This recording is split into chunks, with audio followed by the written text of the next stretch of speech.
Hey, everybody. Welcome to the very first live show, episode 4 of the Sith Dominion. I am your host, Dr. Dana Martin, and today I have co hosts at times, and I guess the majority of the time now, Zane Martin. Oh, wait, what? Yeah, he's actually here. So, mirroring the video, so we're looking at each other, and he won't leave me alone. We also have our director of social media marketing for GNN, for Geek News Now, Kat. Talk to us, Kat. How you doing? I'm doing great. Thanks for having me on tonight, guys. Should be a lot of Oh, fun. absolutely. This is going to be a special show because it's the first one, so it's going to be rough. And I appreciate you taking the time and energy to be with us, even though, first shows, we'll kill it, though. I have no doubt. Oh yeah, and first shows are so much fun because you kind of get to set the bar. Yes, and the higher you set it, the more difficult it is later. But that's okay because that is the Sithy way. We continue to trudge forward no matter what. We've talked in the past, over the last 3 shows. If you haven't caught them, we've talked about Emperor Palpatine in episode 1 and talked about him being a Sith architect. We talked about how awesome. Who was the second episode? You were in that episode. Rule of 2. It was who? Rule of 2. Rule of 2, Bane. Darth Bane. Oh my gosh. And then we moved into Darth Maul and used the whole connection between Rule of 2 and Palpatine. And now we're at Palpatine's second apprentice, and that is Count Dooku we'll be talking about today. So, looking forward to all of that. So let's go into Hollow Knight highlights straight away. Some Star Wars news. Have you seen, either of you, the new behind-the-scenes footage for Star Wars? What is it called? Outlaws. Outlaws. Star Wars Outlaws. Is that the new game? Yeah. Then yes. I didn't catch the name, but I'm like Star Wars game. I'm super stoked about it. There's some stuff we'll have in the description with the different articles that we found about it, but there were some reveals, and we're actually watching it on the side over here. You guys check it out. We'll have the link, like I said. Just some really good gameplay, some real story driven stuff. But I got this bad feeling it's going to be heavy on Jedi this and Jedi that, and let's destroy the villains, and of course the villains are going to be Sith or something, and that really annoys it does. I disagree with that. Really? Yeah, watching the trailer, they bring up how it's about the syndicates and how the syndicates are ruling those outer worlds. So Which I was don't know. true. The Syndicate, if they're trying to pick up where Old Republic left off, story-wise, as far as going timeline, then they're going to get more into the Syndicate. Now, are they going to do the Syndicate dirty? I don't trust that they won't do the Syndicate dirty, because the Syndicate really was what made all of that commerce work. That and Hut Space. Yes. Dude, Black Market was and what I don't know if you ever played Star Wars Galaxies way back in the day, but the way that worked, I mean, there was like trading, black market, there was economy in game, and if they're moving into something kind of like that where the server kind of dictates how the economy goes, I'm actually okay with that. If they're going to impede and impose and it's not as open world as far as the economy goes, pay to win, what have you, I'm not going to be happy with that. I would agree. But yeah, I think that was one that they kind of had a bit of an issue with when it came to Old Republic. Was because once you got to in-game, you really didn't have the option to pick your... They promoted it as pick your spec that works for you as the player, but really once you got to in-game, that wasn't the case. It was like any standard MMORPG. If you're not spec'd for X, Y, and Z as this kind of player, you're not going to be able to survive in-game. Yep. No, totally. And I think for me, it was the grinding. If I wanted to do battle, I'm grinding to get gear or grinding to get creds for gear. Or if I'm doing PvE, well, I'm getting this raid, I'm going to have to freaking get this other gear. And it was like I got tired of playing it. He didn't. I think you did every single path, every single way. That's what was fun. Doing the story and stuff was a lot of fun. But when it came to endgame, I mean, once you get through all the DLC, I mean, all you're doing is just grinding to do PvP, build up your guilds, just all of that. And in-game was where they lost me. Like, as someone who's played MMORPGs for decades, In-game lost me. I was like, no, I'm just gonna go run around and like create mayhem. Bye. I tried to catch back up. I took a hiatus of probably a decade from that game, but I did. I invested so much time and effort, and I come back and he's got just as many carries as I have. He's got them all filled out, and so we're running. We're having a good time. 2 months pass. I come back. He's already done like 2 more. Like, what do you do? I'm a legendary player now. Oh my god, this guy on 2 servers. I'm proud of you. I had 2 characters that were smugglers called Pino and Grigio. Sorry, that was very loud, but yeah, I did drink wine tonight before the show. Yeah. So this is coffee. So let's move on a little bit here and try to make some sort of segue into our deep side segment. And one of we're going to need to spend a lot of time here, I think, today with Dooku. Pardon me. I'll start off just simply by saying that as rich as the onion is of Darth Maul, if you watched episode 3, if not, go check it out. Matt Thompson was our guest. Gamer for tabletop games and stuff like this. He's really cool dude. And the way that onion kind of unfolds, there was a lot of preparation that I believe Palpatine did in how he worked on Maul versus how he worked on Dooku versus how he enabled Dooku to work on Grievous. And I think all of that is interconnected, as his ultimate goal, as he foresaw, was Anakin. And I'd love to get y'all's thoughts as we're starting to move into this, that Palpatine had to have in order to capture and Zane, you want to start? I might get long-winded, and you might have to kick me off my soapbox.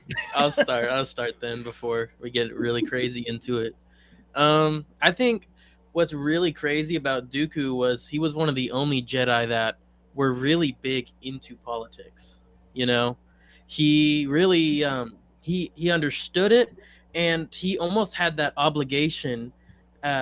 Once his brother died, he had the into that political system, which his whole family was in, and I think that really pushed him to be there. And with that being said, having someone who was this Force user, once was a Jedi, who's already, has this lineage of politicalness. Sure. I think that really made it important for Sidious Palpatine to have him.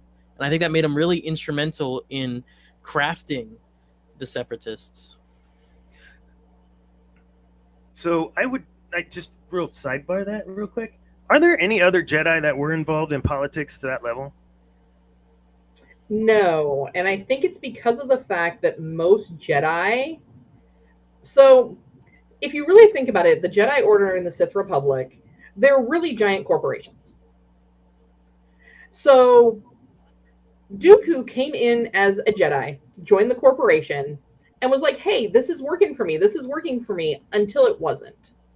So he's the guy trying to climb the ladder, trying to move up in the ranks, so to speak.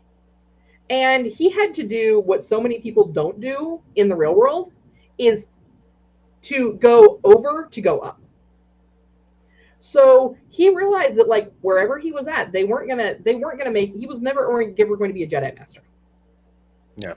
So that's when he did the smart thing and used his ambition, which I'm sure the Jedi kind of poo-pooed because that's what they do.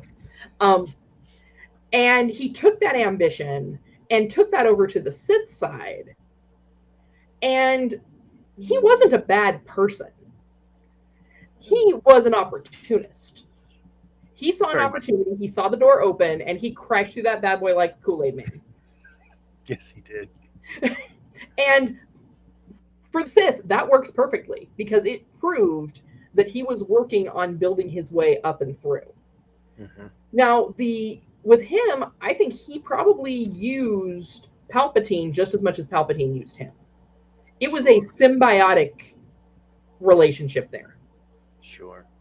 One of the things we were rewatching Tales of Jedi, those episodes with Dooku, and there was a moment where I kind of looked over at Zane going, Oh yeah, the whole let's point out and show all the faults in the Republic and in the Senate, and show how we can remodel that and remold that into what we need it to be for peace and sustainability. And you could see how Palpatine was grooming Dooku in that manner, and then fast forward in the same freaking way that he got Dooku, he was able to get Anakin.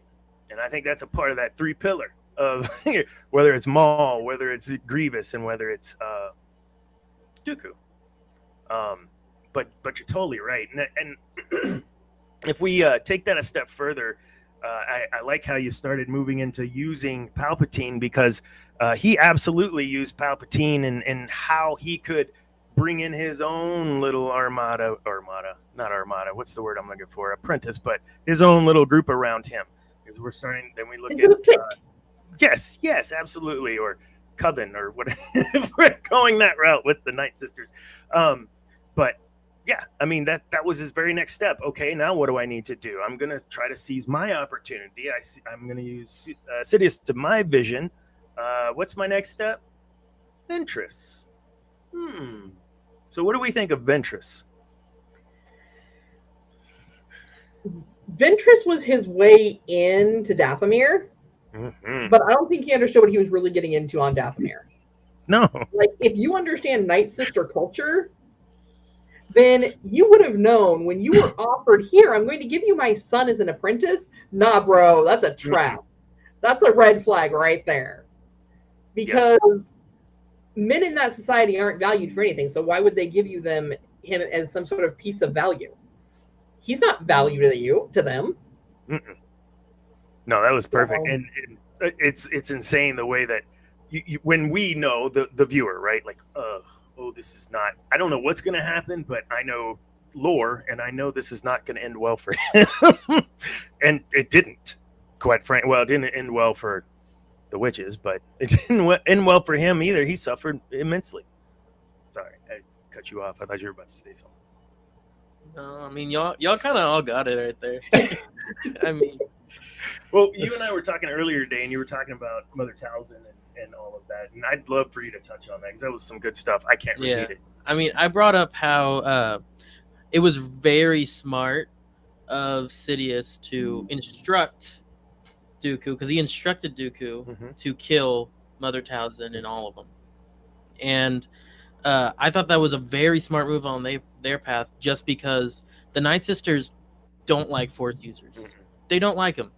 And just that one thing is a catalyst for so many things that could have happened for the eventual demise of the Empire. Whether or not Palpatine wanted to control Dathomir, and whether or not the Empire would have even touched Dathomir like it could have, or like it did. I mean, I was just saying that was very brilliant of him. I would agree. In the way he did. Absolutely. And when you see how all of that ended up playing out, I don't know that it could have ended any other way for either of them.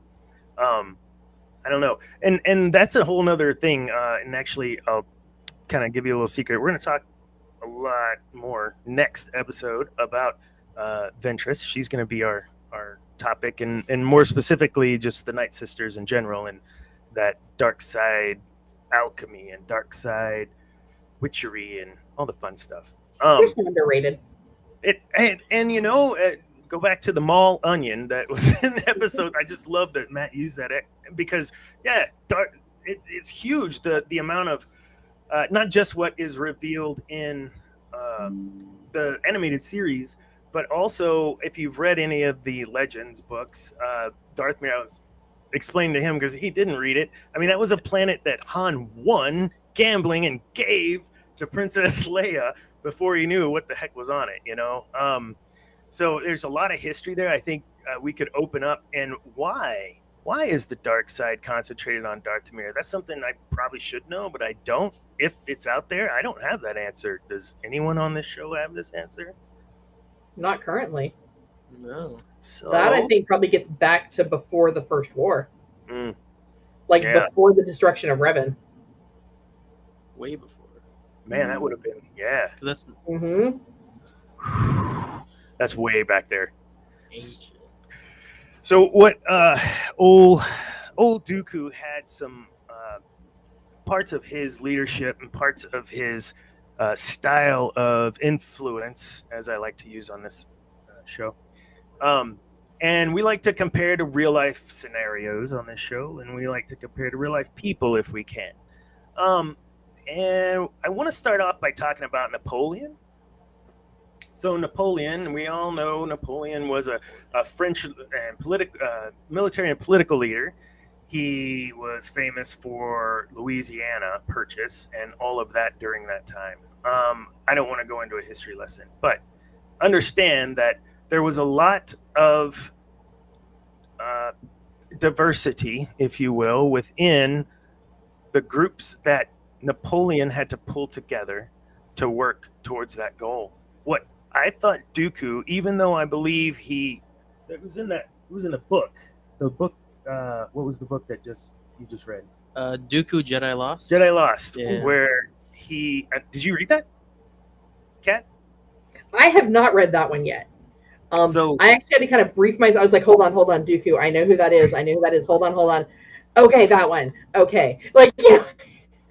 Sure. And so there was a lot of maybe misleading by Dooku on the outside about how he really felt on the inside. So he may not have really liked working with the different separatist alien groups. But on the outside, that's who the separatists were essentially made up of.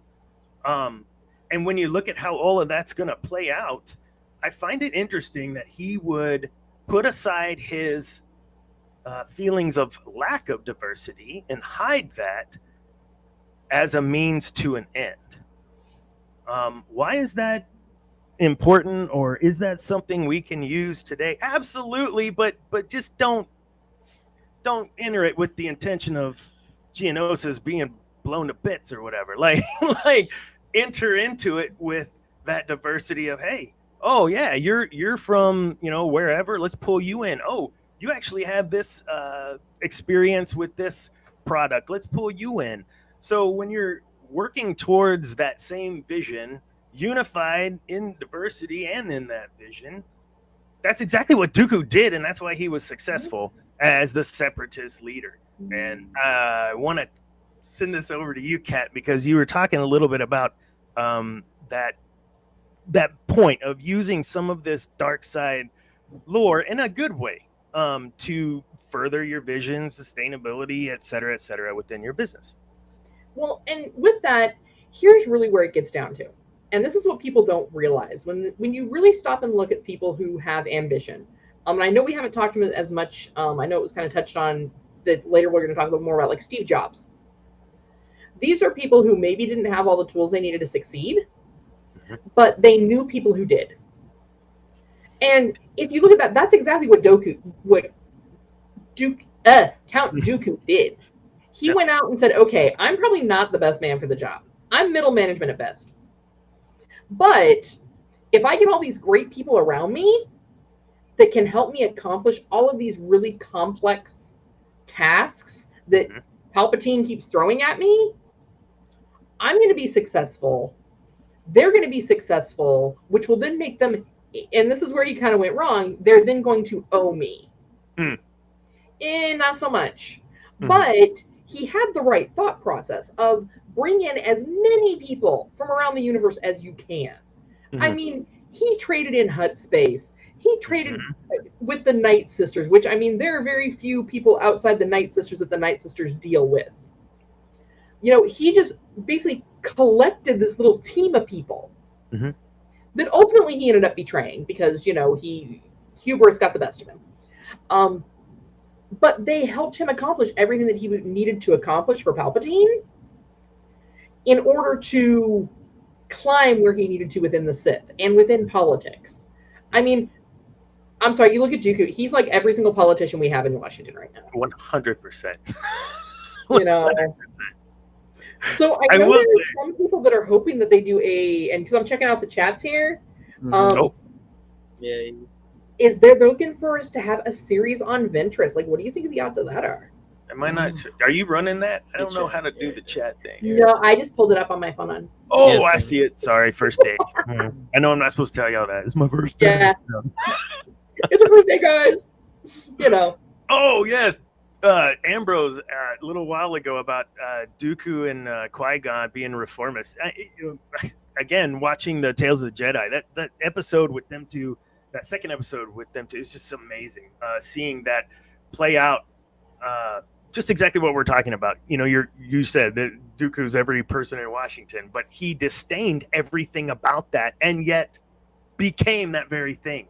And you said Steve Jobs, and yes, the visionary and bringing all that in, and then he ended up selling out at one point.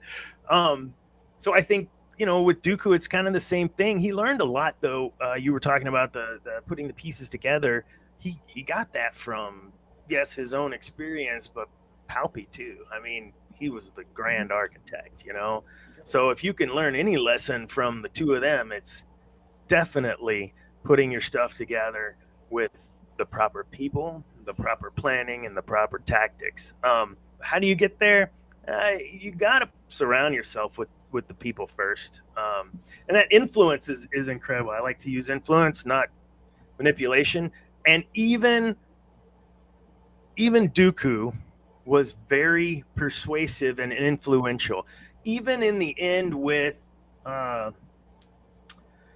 on Geonosis with Obi-Wan, when he says, I really could use your help. I don't think that single solitary moment, y'all call me out, tell me I'm a liar, whatever. I don't think in that moment it was anything other than, I really think this is the guy that's going to help me get to where I want to go, and I want to bring him with me.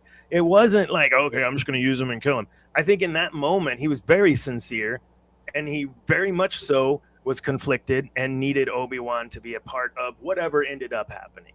And I'd love to hear what y'all think about that piece. Go for it, Zane. Okay, so I really do think the biggest part of that whole interaction was that all he had heard and seen was from Qui-Gon beforehand, and he knew that his old Padawan had very high respect for Obi-Wan. And I think that really helped him in that decision to kind of choose who he wanted. Also being said that Obi-Wan killed the first Sith seen in however many years. True. As well as... Well, killed. Sorry. Allegedly. As well as he was training Anakin, which if Dooku was in the know with Palpatine, that would be someone. Yeah. You know what I mean? Totally. Yeah. Okay. I think also they both saw the problems both sides had. Let's face it. If anybody tries to say that either the light side or the dark side was 100% right, no. They had great ideals, but it's just like the Crusades. You know, too much of a belief in anything can become dangerous if it's not kept in check. And I think at that point, Dooku started to see where his desire for power and ambition was leading him to a path that maybe he didn't fully wanted to be on. And he hoped that his old friend could bring him off that ledge and keep him more moderate and middle of the road between the two sides. Sure. And, you know, that's a great point about Kenobi, too. Kenobi, I would think, and I may not be wrong, I don't think I want to die on the hill, but he seems like probably the most credible, valid Jedi master, pure-wise, the most pure-wise that we know thus far. And what I feel accentuates that is when he says, I don't serve the Chancellor, I serve the Republic. He didn't say the Senate. He said, I serve the Republic. So certainly not someone I want to have on my team as Team Sith. However, certainly he's that guy. And I think to your point, Kat, he was conflicted, Dooku, and thought if there's any chance, then I need to talk with Obi-Wan. And when Obi-Wan said, go take a flying leap, then that was it. Done. Crazy. Yeah, I mean, yeah, because he's the true epitome of, like, if you're talking about it in D&D terms, lawful good. Lawful good. Yeah. I can see that easily. Absolutely. I want to move into Korriban Corner, but I want to thank you guys for talking about Dooku for, gosh, like 15, 17 minutes. I love it, man. I love this deep stuff, and I think we could even do some shorts or something talking a little more about it at some point. But we'll move on to Korriban Corner, where our special guest is Miss Kat Holler. She is our director, as I stated, director of social media marketing for geeknewsnow.net. Kat, welcome to the show, and now this is your time. Thank you for having me. Absolutely. Tell us, first of all, what does that title mean?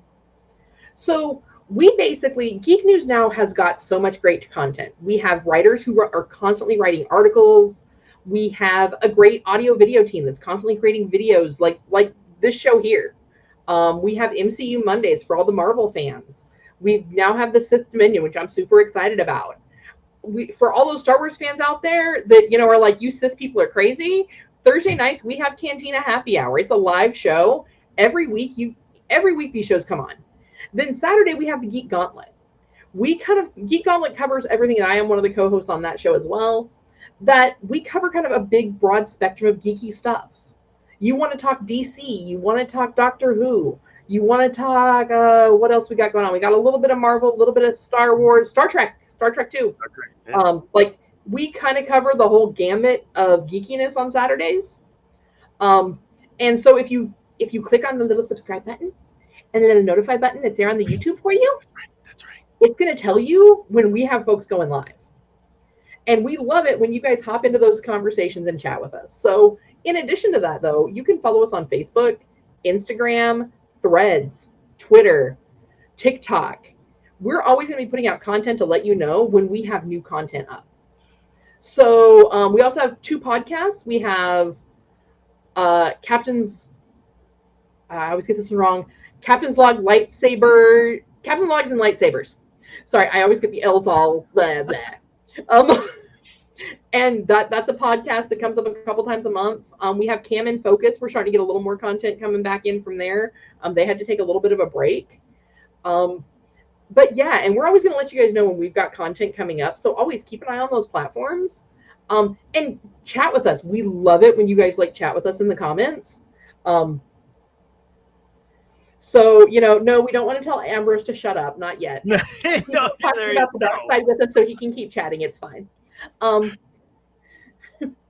But yeah, so that's really what we're about. We're about getting that content out there to the fans, because for me, someone who grew up in a small town where, you know, the geekiness was few and far between and you really had to look in the little pockets of Tatooine to find it, you know, my goal is to get that out there to the masses. You know, maybe someone doesn't have a lot of people around them that they can talk about Star Wars with, or DC Comics with, or Marvel shows with.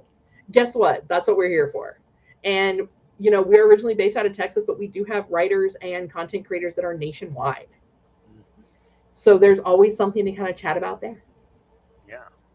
So tell us about your passions with the nerdydom. My fandom is I collect fandoms. But I'm also an avid tabletop gamer. So whether it is Dungeons and Dragons, whether it is Cyberpunk, whether it is Vampire the Masquerade, I have a Fallout book, I have a Doctor Who RPG I haven't started running yet, that actually kind of was what led me to starting my own business, in addition to what we do at Geek News Now that deals with tabletop gaming accessories. Nice. You know, this fun little piece here. Yes, love it. Yes, it's a lovely little dice tower, so that way you get those even rolls. Or if you have someone at your table that has metal dice and they keep rolling 20, be like, I'm sorry, I'm just going to need to drop that through the tower, because that's one too many 20s in a row. So yeah, that's about me. What else y'all want to know? Oh my goodness, I don't know. So you have been a part of GNN for how long? Since the beginning, since 2020. Actually, I came in a little bit after, right at the beginning of 2020. I was aware of it in 2019. I had another project I needed to finish up on before I was able to come on, and I came on as a writer. I then, as things started to open up a little bit more, we finally kind of came out of all of our, self-imposed quarantines. Mm-hmm. And more conventions and events started happening. I started working with David Gramillion, who is our Grand Poobah director, to work on getting more people out to events in their local areas. Because like we said, we do really want people to understand we are fueled by the fans, and we want to be out where the fans are, because we're fans ourselves. Yep. So with us being fueled by the fans, that way it gets them, basically, like I said, come chat with us. We'd love to hear from you. We want to know what your favorite geeky hobbies are. So I know you've been working with me a bit on the side here, as we have the College Station Comic-Con coming up in September, which I still need to circle up with you about a couple things. But what else is out there happening around that we are aware of? Because I know we are aware of a couple. There is Cowtown, which one of our folks is working on going to that. We have San Japan here in San Antonio. It's a giant anime convention. We also have next month, the end of the month, there is a brand new event here in San Antonio called SA RetroCon, and they're going to be featuring the big theme this year is Killer Clowns from Outer Space. So I mean, I will. No, we should go. No. Sorry. See, and I'm all about that life. Like I'm a little sad that Titus isn't going to be there. But, I am all about that killer clown life. Like, yeah. I just didn't expect on the very first live episode that my disdain for clowns would come out. That was supposed to be much later because, the floodgates will open now, I know. So I guess it's probably a good thing that I haven't gotten the popcorn gun yet. No clowns. No. Oh, we're just clowning. No, we're not clowning. We're just clowning around. Kat, one more question. What is your absolute favorite Sith Lord and why? Oh, see, Legends or canon? Oh, it's going to be Legends. Honestly, I have to go, and it's going to sound a little cheesy. I have to go with Darth Bane, because he was the guy who was like, let's start with the fact that he was an underdog. Mm-hmm. He came from nothing. He grew up in a mining planet, shanked his way off of that, and escaped, to then wind up just being recruited by the Sith to just be like a grunt. And he ended up becoming like a general of their armies before he was like, peace out. I'm going to do my own thing because I found this really cool holocron from this guy named Revan who seems to really know what's up. So like really for me, like Darth Bane is kind of like the Cobra Commander of the Star Wars world. Oh yeah. Because growing up, we all thought that we were going to be like Luke Skywalker, but then as we became adults, we're like, oh no, like Bane's on point. Like we know what he's about. We get this. Yep. Same thing with G.I. Joe and Cobra Commander. Like as kids, we're like, yeah, go Joe. But then like as we get to be adults, we're like, wait a minute, free healthcare, like. Employment for the masses? Wait a minute. Hold up. Cobra, come back here. Like, Cobra. Oh my gosh, I love that. That's a great comparison, and it really just brought back all kinds of feelings. But yeah, there was a moment in my life where I was like, Cobra Commander, go Joe. I don't know. And I feel the same way about the Sith. Snake Eyes, whatever. What ends up happening, I think, is we start to associate. Oh, I get where Anakin's coming from, and can't we just not tie up bureaucracy and all this taxpayer money? Just make a decision and go. Like I get it. We're all there. like I was raised to think that I wanted to be a Disney princess. Oh, the older I get, I realize no, I'm a Disney villain. And I'm okay with that. Sure, but wouldn't Ventress be a Disney? Well, but here's the thing. They haven't even acknowledged her fully yet, have they? Well, Clone Wars is canon. Clone Wars. And she was in the Jedi Clone Wars. Okay, that's right. I forget. Yeah, because I remember when they tried to take out Bane and Revan, I'm like, no, they're not canon. I'm like, oh, honey, you don't have the Sith without them. Yes, like the Ruler 2 is literally mentioned in. Yeah, like. Yes. I think you need to read your lore, Disney. I love that we're trying to correct Disney on lore because they didn't read it. We know they didn't read it. Yeah, actually, Filoni, it's not a script. It's not a script. It's a book. A book. It's the Star Wars. They gave them to you in school. Pages. It's a book. Yeah, you read them. I can get you a Kindle. You can swipe it if that's better. You can swipe it. That helps. Yes. Oh my goodness. All right, Kat, thank you. This was great. Can't wait to have you on again if you'd like. We've got, I think that was it. Yeah, there was the fan theory. We're running short on time. We'll touch on it. There were two things. There was a fan theory about how they may resurrect Dooku in Ahsoka. Everything keeps coming back to Ahsoka, but she's so dang important in the whole Star Wars story right now. So we were just going to talk a little bit about speculating if they're going to bring him back in the form of flashbacks, things like that, because he is a good character. And I kind of want to leave with something that I didn't get to talk about earlier that I told my son earlier in the day. And I said, one of the things that I've always admired about Dooku, in the same way as I mentioned about Palpatine in the, what I grew up with, he was this stoic, real mystical, crazy character. You just had no idea what to expect, and ominous, and carried himself like this, when I see Dooku, I think if I was a Sith Lord and wasn't chopped up and had to wear armor like Vader, that's my guy. And I say that because he would command, his presence was commanding as he walked in. He was so confident at what he knew he was doing and what he had to do and what his vision was and how he was supposed to get there. He walked and exuded that confidence, and he had a cape. Any Sith with a cape's badass. No cape. No capes. Anyways, any parting shots or things you guys want to promo before we shut it down? No? You got something? You got a gig or something coming up in San Marcos? In Austin? I got a gig coming up in Wimberley, Texas. Okay. Yeah. It'll be the August 5th. Okay. Or just throughout the day. I'll be there sometime. This is first I'm hearing about it, son. Yeah, it'll be for Market Days. Oh, okay. Market Days in Wimberley, Texas. Like, what's the name of the band? Bo Moore and the Back 40. Bo Moore and the Back 40. Mm-hmm. And you can catch them on Twitch at the Little Longhorn Saloon every now and then when they're broadcasting. You'll see my son in his band, or Bo's band he's a part of. I don't know how you want to say that. He's a part of the Back 40. And you can check out his single on Spotify right now. There you go. I Wear Boots, Bo Moore. Sweet.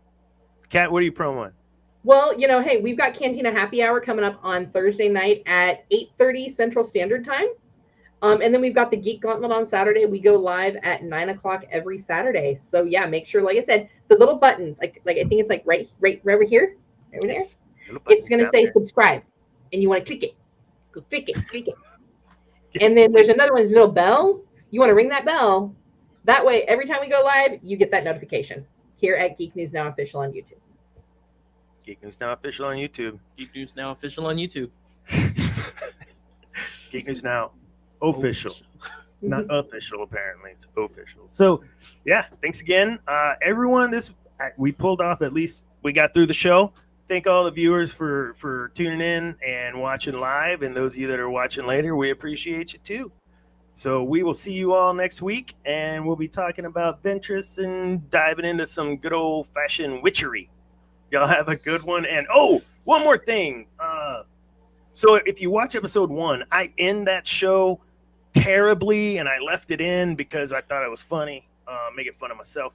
I need to figure out a way to end the show, a nice catchphrase. So anyone wants to throw something in the comments, that'd be great.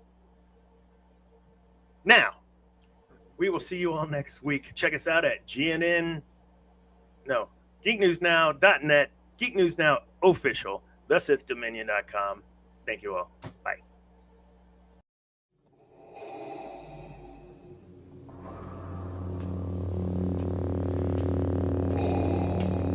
Oh, hold on a second. Because I did have a catchphrase for the end of the show today, and I got all. And remember, kids, Peace is a lie. There's only passion. Okay, good.